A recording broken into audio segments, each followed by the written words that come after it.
y en esta mañana del mes de agosto vamos a pararnos en nuestro estudio que estábamos llevando de la carta que Pablo escribe a los Gálatas, y aprovechando que es un tiempo de vacaciones y muchos hermanos se encuentran o han estado disfrutando de ellas, vamos a esta mañana a meditar y vamos a responder una pregunta. A lo largo de nuestra vida tenemos que contestar múltiples preguntas sobre distintas cuestiones relacionadas con el día a día, cuestiones relacionadas con nuestra formación académica o preguntas relacionadas con nuestra personalidad. Sin embargo, la pregunta más importante que debe de ser respondida a lo largo de nuestra vida por cualquier persona, sea de la índole que sea, es ¿quién es Jesucristo? ¿Quién es Jesús? En la Biblia encontramos múltiples retratos o múltiples descripciones de Jesucristo. Muchos pasajes que nos hablan de Jesús, muchos pasajes que nos hablan de nuestro Salvador. Y en esta mañana nos vamos a centrar en un pasaje en la carta de Pablo a los Filipenses que responde de forma completa a esta pregunta. ¿Quién es Cristo? Como sabéis, y brevemente, Pablo escribe esta carta alrededor de los años 60 después de Cristo, mientras estaba bajo arresto domiciliario en Roma, a los creyentes que se encontraban en la ciudad de Filipos, que es una ciudad situada al noreste de Grecia.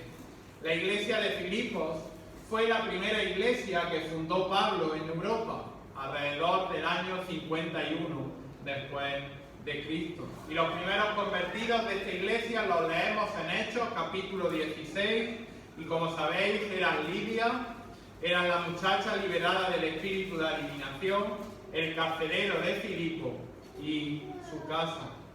Luego vemos como en Hechos 16 se nos relata que Lucas se quedó discipulando a los creyentes y Pablo escribe esta carta. Y en esta carta encontramos un pasaje que es crucial para responder esta pregunta: ¿quién es Jesús?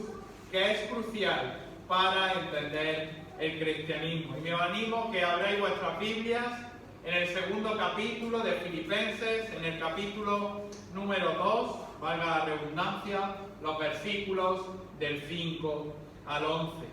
Dice así la palabra del Señor: haya pues en vosotros este sentir que hubo también en Cristo Jesús, el cual, siendo en forma de Dios, no estimó el ser igual a Dios como cosa que aferrarse, sino que se despojó a sí mismo, tomando forma de siervo, hecho semejante a los hombres, y estando en la condición de hombre, se humilló a sí mismo, haciéndose obediente hasta la muerte y muerte de cruz. Y dice el 9, por lo cual Dios también le exaltó hasta lo sumo, y le dio un nombre que es sobre todo nombre, para que en el nombre de Jesús se doble toda rodilla de los que están en los cielos y en la tierra y debajo de la tierra, y toda lengua confiese que Jesucristo es el Señor, para gloria de Dios Padre.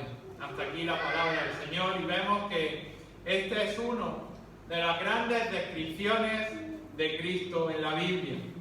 Como decía en la introducción, este pasaje responde a la pregunta más importante que cada uno de nosotros y que cualquier ser humano debe de responder: ¿quién es Jesucristo? El mismo Jesús un día hizo la pregunta a sus propios seguidores. Conocéis en el Evangelio que dice, hay un pasaje y dice: ¿quién dicen los hombres que soy yo? ¿Quién dicen los hombres que soy yo? Ellos dijeron, unos Juan el Bautista, otros Elías, otros Jeremías, o algunos respondieron de los profetas, o algunos de los profetas. Y él les dijo, ¿y vosotros quién decís que soy yo? Respondiendo Simón Pedro dijo, tú eres el Cristo, el Hijo del Dios viviente. Esa, como todos entendéis, fue la respuesta correcta. Y Jesús les dijo y les respondió: bienaventurado eres, Simón, hijo de Jonás, porque no te lo reveló carne ni sangre, sino mi Padre que está en los cielos. Es decir, la respuesta en la que hemos visto en el pasaje: tú eres el Cristo, el Hijo del Dios viviente, no vino de una fuente humana. Y esa es la gran revelación del cristianismo, que Jesús, Dios, fue hecho hombre. Jesús no solo fue un buen hombre, como algunos pueden pensar, no solo es un profeta, ni siquiera podemos decir que es un gran profeta, como algunos pueden afirmar. No es la reencarnación de un profeta o la resurrección de un profeta, como creían ellos, por eso decían Jeremías, sino que Jesucristo es el Hijo de Dios. Es decir, Dios eterno convertido en hombre. De hecho, hay un pasaje, o un texto, mejor dicho, de Lewis, acerca de este hecho, de Dios hecho hombre, que dice, y cito: la historia de la encarnación es la historia de un descenso y una resurrección. Él desciende de las alturas, del ser absoluto al tiempo y al espacio. Desciende a la humanidad, desciende a las raíces mismas y al semillero de la humanidad que Él mismo creó. Pero Él desciende para volver a ascender y llevar a pecadores arruinados junto con Él arriba.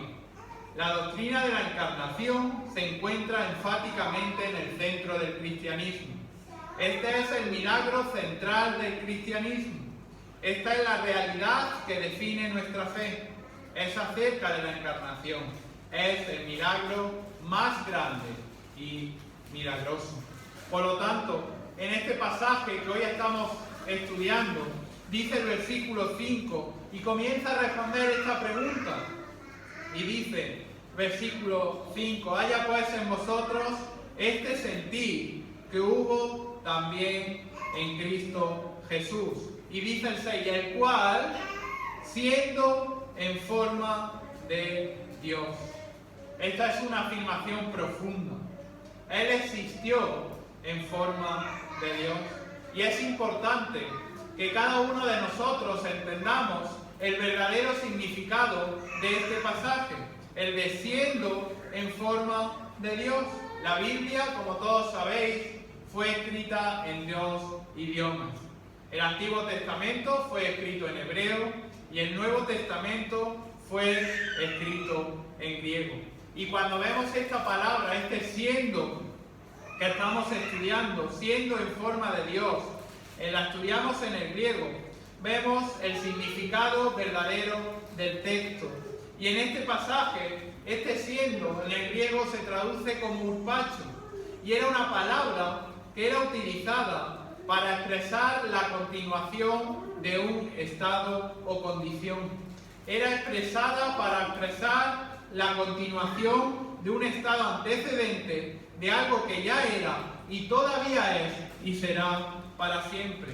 Es decir, se usaba este siendo para decir aquello que una persona posee de manera inalterable y nunca puede ser quitada de él.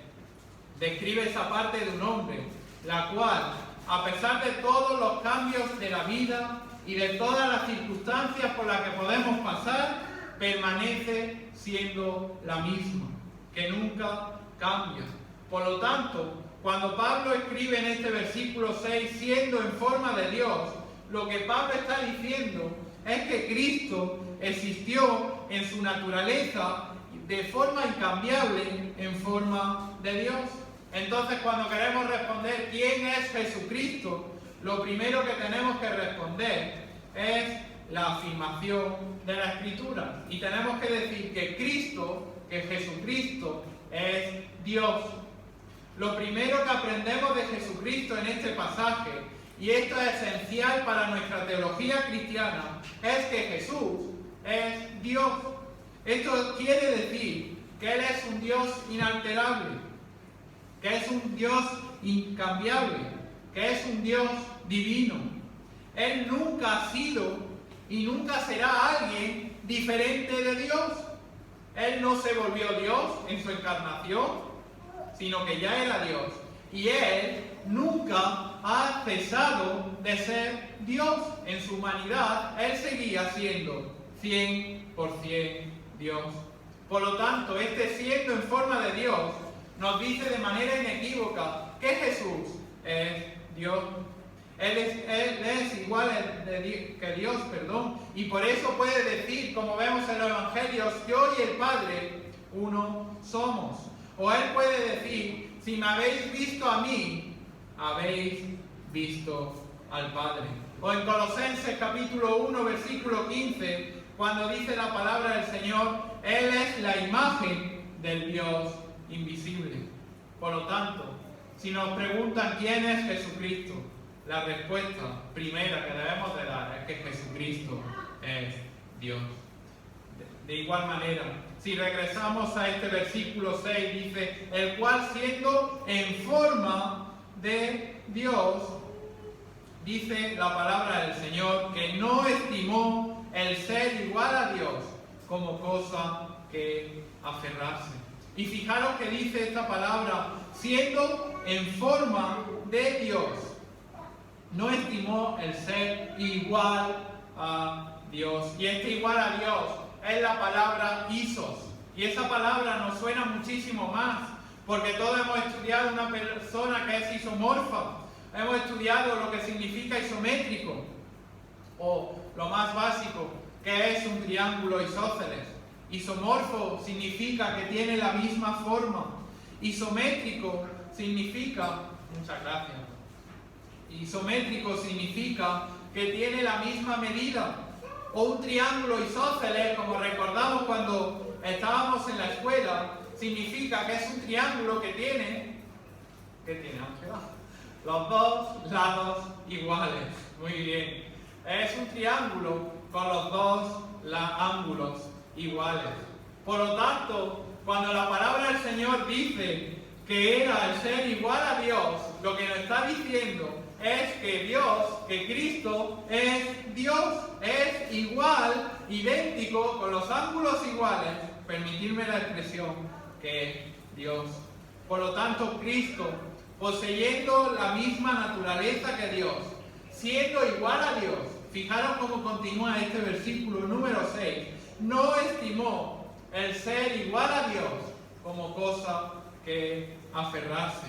Jesús, Dios, siendo igual a Dios, se rehúsa a aferrarse, es decir, se rehúsa a tener esta igualdad, se rehúsa a aferrarse a los privilegios que tenía como Dios, a los derechos que tenía como Dios.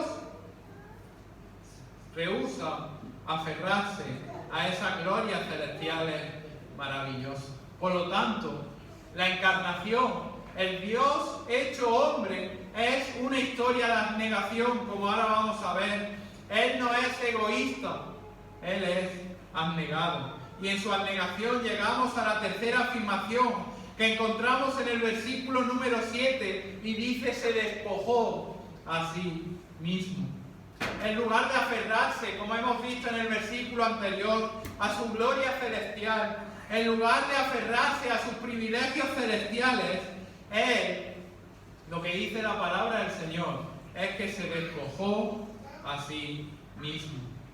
El ser igual a Dios no lo llevó a Él a llenarse a sí mismo de estos privilegios, sino que se vació a sí mismo.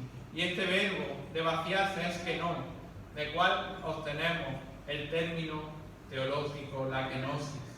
Él se vació, para que lo entendamos, de los privilegios. Se vació de los derechos que eran suyos por su naturaleza divina y renunció de manera personal a aferrarse a aquello que tenía derecho de tener. Él no solamente se desechó aferrarse a esos principios para su beneficio, sino que se despojó de todos esos beneficios para beneficiarnos a cada uno de nosotros. Es muy importante entender esta palabra que vemos en este versículo 7. cuando dice que se despojó a sí mismo. No significa que se vació a sí mismo, no significa que dejó de ser Dios.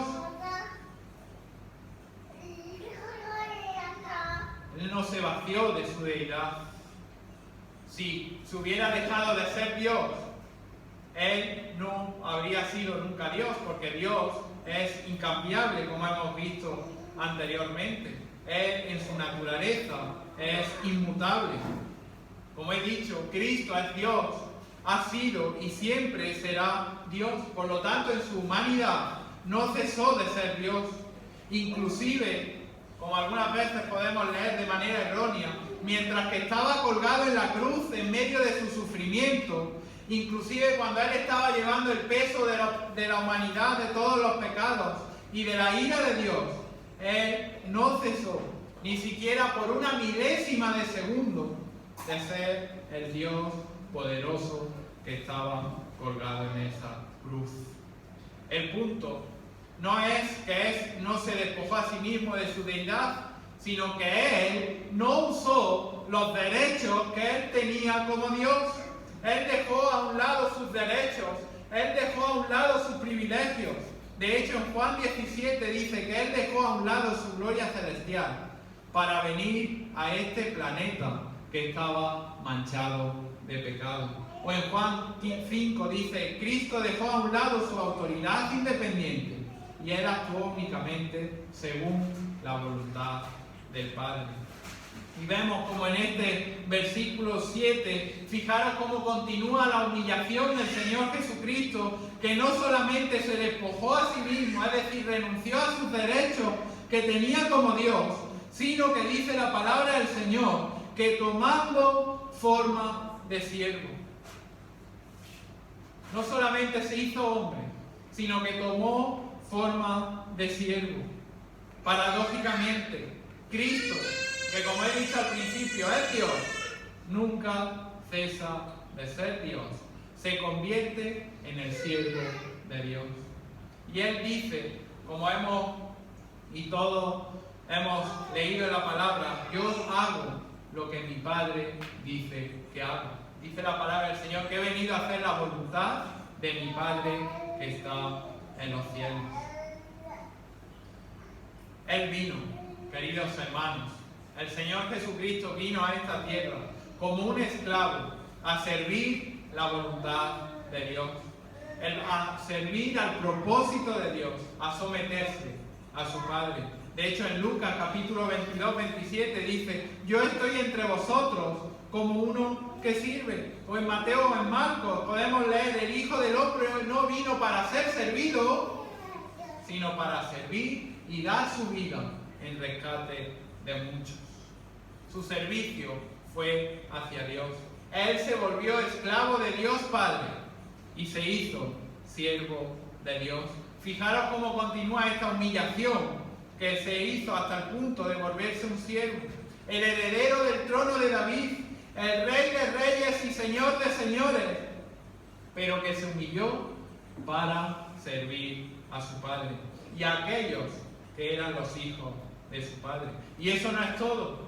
Ya hubiera sido más que suficiente, ¿verdad? Pero fijaros cómo continúa este versículo 7 y dice, se despojó a sí mismo, tomando forma de siervo, hecho semejante a los hombres. Y aquí de nuevo el lenguaje es importante. Hecho semejante a los hombres.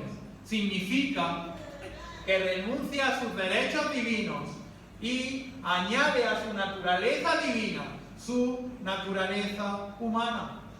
Es decir, Él tiene los atributos esenciales de la humanidad.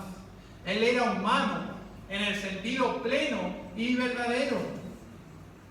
Creo que algunas personas piensan o suponen, y yo creo que todos alguna vez, cuando sobre todo veo a Matías, digo, ¿cómo es posible que Cristo no pecase? Porque veo a Matías que... Pero realmente podemos pensar o podemos caer en el error que, bueno, Cristo nació y a los 3-4 meses ya estaba María ahí con él cogido y sin embargo Cristo estaría pensando, yo soy el Hijo de Dios, yo soy el doble que tú. No, eso no es así. Él pensaba, cuando tenía 3 meses, dice la palabra del Señor que Jesús pensaba como un niño de 3 meses. Y cuando tenía 6 meses, era igual, semejante a un niño de 6 meses. Y cuando tenía 1 año, tenía 2, era como un niño de 1 año y de 2 años. Pero a diferencia de Matías y a diferencia del resto de la humanidad, sin pecado. Y no fue, como dice la Escritura en Lucas, hasta que tuvo 12 años que realmente entendió. Por eso dice la palabra del Señor que él creció en sabiduría y en estatura y favor con Dios y los hombres. Que debía de estar ocupado, como dice la palabra del Señor, en los negocios de su Padre. Cristo era verdaderamente humano en todos los sentidos. Y a lo largo de toda su humanidad fue tentado como cualquier otra persona es tentado. Sin embargo, Cristo no cometió pecado.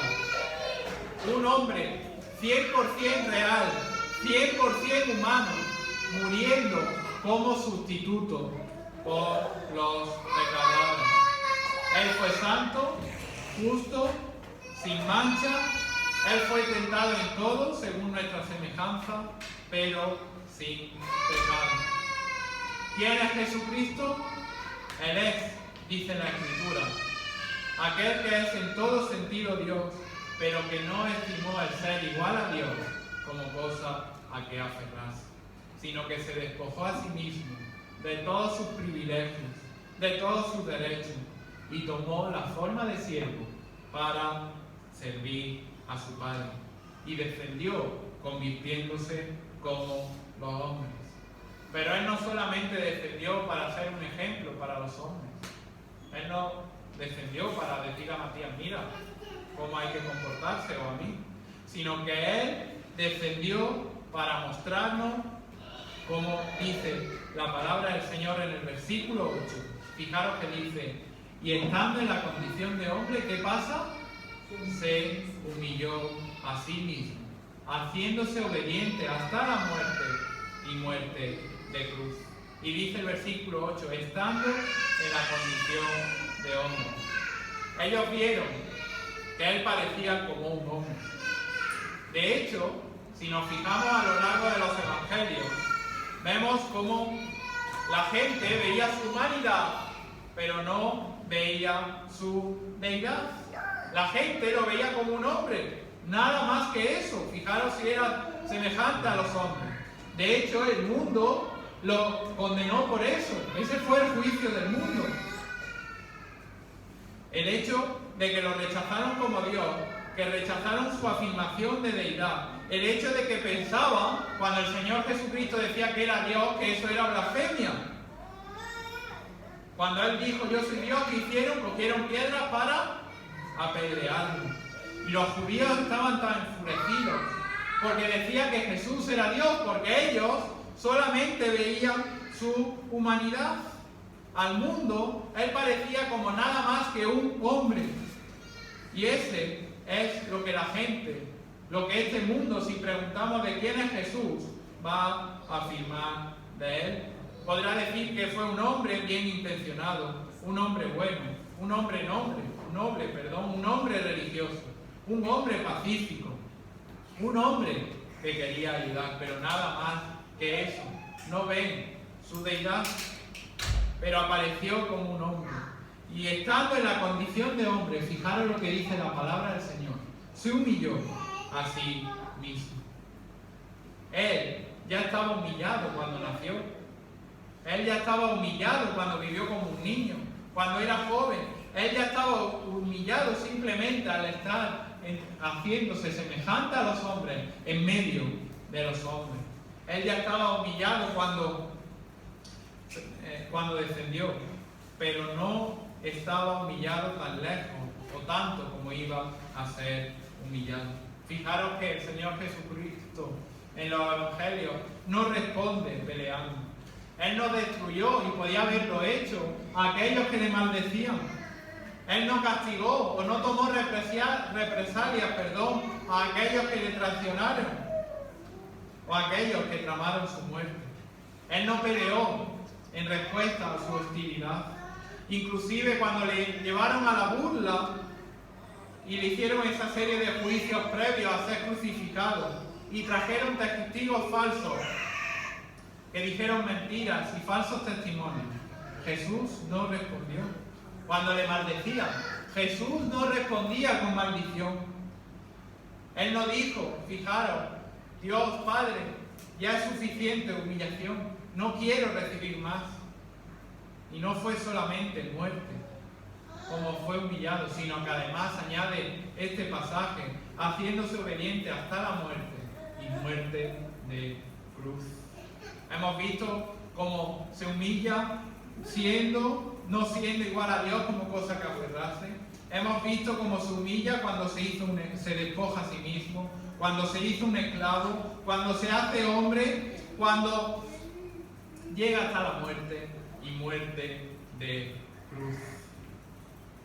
Esta es una característica más asombrosa de la humillación de Cristo. Muchas veces decimos que el Señor Jesucristo murió en una cruz, pero cuando estamos diciendo eso, la cruz, la crucifixión, era la manera más horrenda de morir. Fue una muerte que fue desarrollada y perfeccionada por los persas.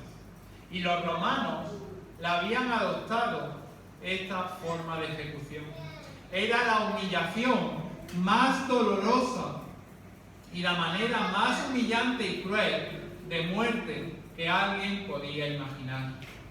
La crucifixión era solo, y permitidme la expresión, para la escoria, para aquellos que no tenían ni siquiera la ciudadanía romana. La única manera de que un ciudadano romano fuese crucificado era si había cometido un crimen, un asesinato ante alguien del Estado. Ninguna persona digna jamás era colgada en una cruz. Solamente los peores criminales. Lo peor de lo peor. Colocar a alguien en la cruz era impensable. Pero Jesús vino hasta el punto de que no conoció pecado, que llevó el castigo por nosotros y fue crucificado por nosotros. El justo, fijaros hasta dónde llega su humillación por los injustos. Y como dice el profeta Isaías en el capítulo 53, Él fue herido por nuestras transgresiones, fue herido por nuestras iniquidades. El Señor Jesucristo, queridos hermanos, murió en nuestro lugar. Nadie jamás, ni siquiera el mayor delincuente de nuestra sociedad, podía imaginar que Dios haría algo así, ¿verdad?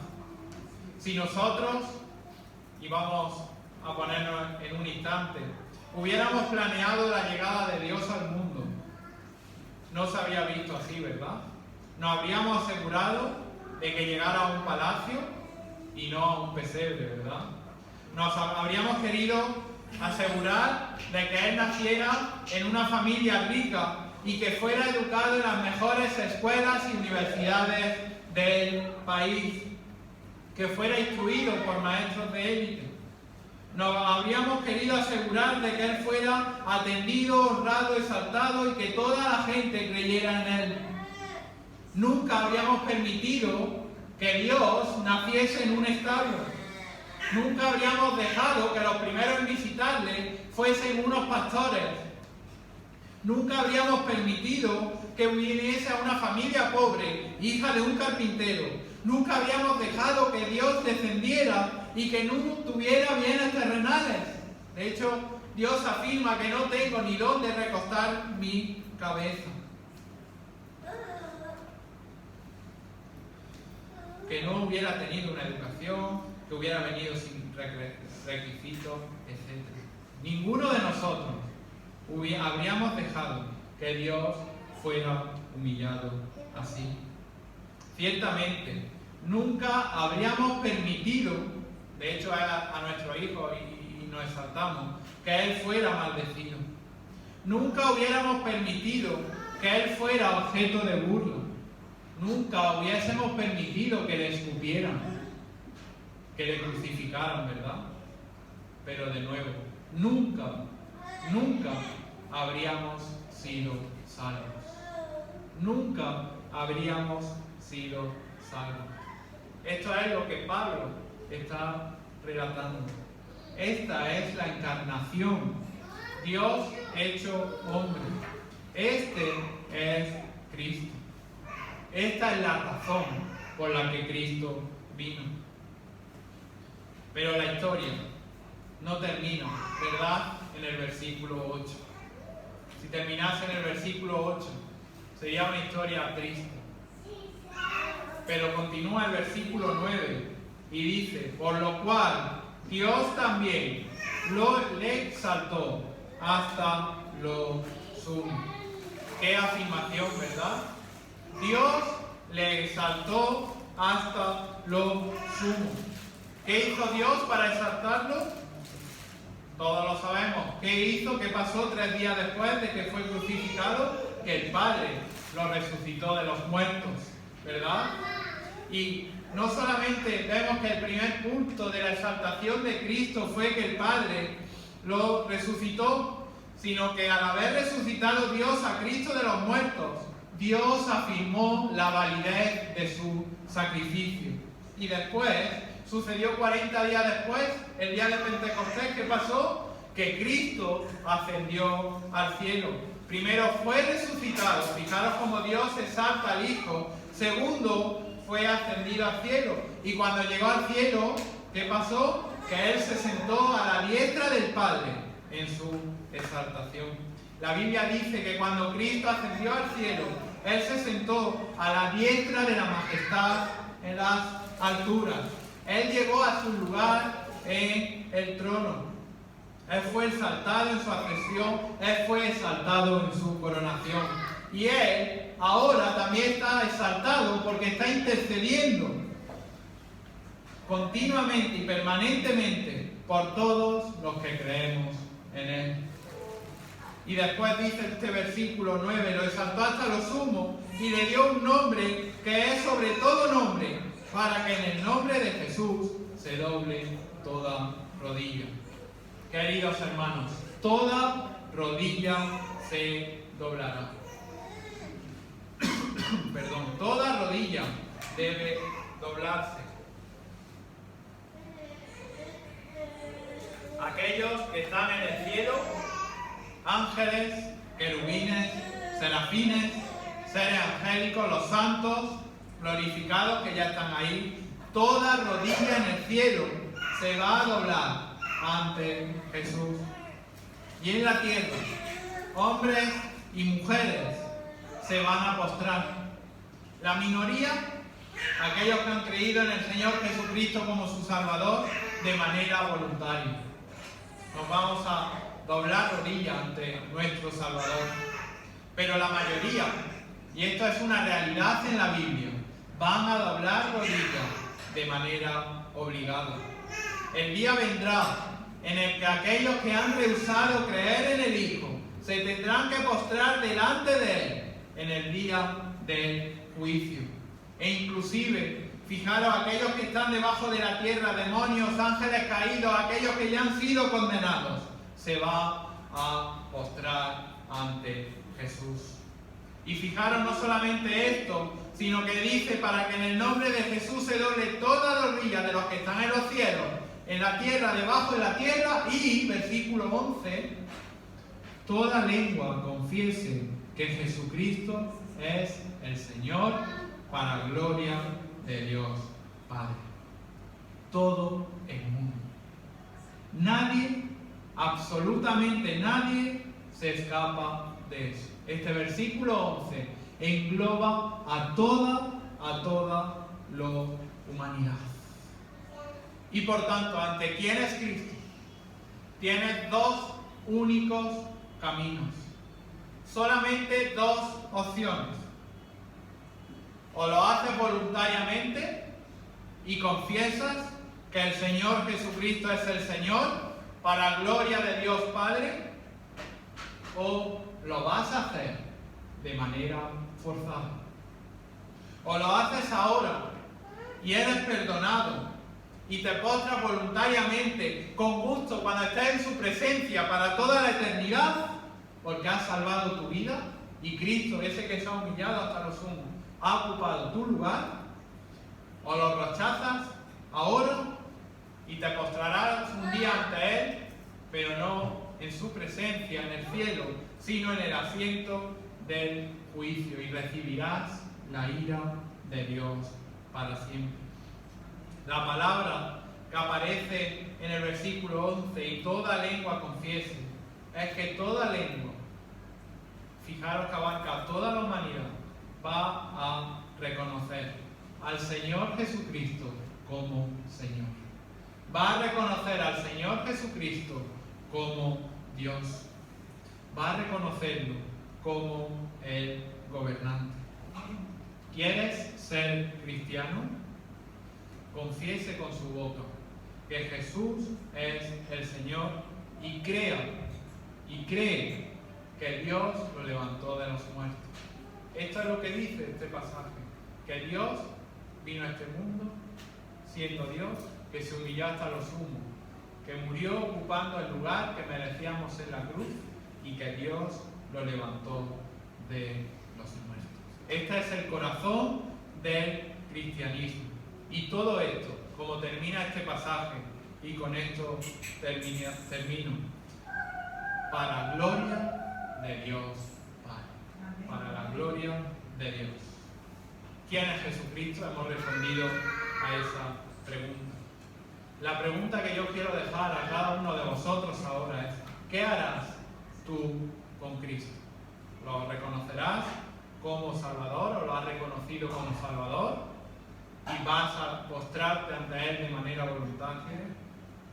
¿O lo vas a rechazar y un día lo verás como juez y doblarás la rodilla y afirmarás que Jesús es Dios de manera involuntaria? Vamos a orar.